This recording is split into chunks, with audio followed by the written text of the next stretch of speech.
କାହିଁକି ବିଦୁରଙ୍କୁ ଗିଳିଦେଲେ ସୁଦର୍ଶନ ଚକ୍ର? ଭଗବାନ ଶ୍ରୀହରି ବିଷ୍ଣୁଙ୍କ ଅବତାର ମଧ୍ୟରୁ କୃଷ୍ଣଙ୍କ ଅବତାର ଗୋଟିଏ ମୁଖ୍ୟ ଅବତାର ଅଟେ, ଯାହାକି ତ୍ରେତୟା ଯୁଗର ଅବତାର।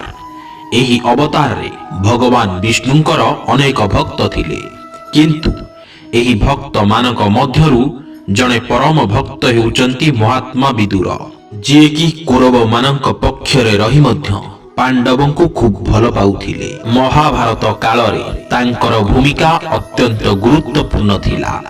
ନିଜର ବିଚାର ଶକ୍ତି ଓ ବୁଦ୍ଧିମତା କାରଣରୁ ସେ ହସ୍ତିନାପୁରର ପ୍ରଧାନମନ୍ତ୍ରୀ ଭାବେ ନିଯୁକ୍ତି ହୋଇଥିଲେ ଏବଂ ଉଭୟ କୌରବ ଓ ପାଣ୍ଡବ ମାନଙ୍କର ଦାଦା ଥିଲେ।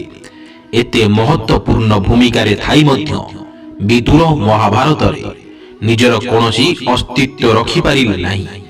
ଏପରିକି ବିଦୁର କୁରୁକ୍ଷେତ୍ର ଯୁଦ୍ଧରେ ଯୁଦ୍ଧ କରିବା ପାଇଁ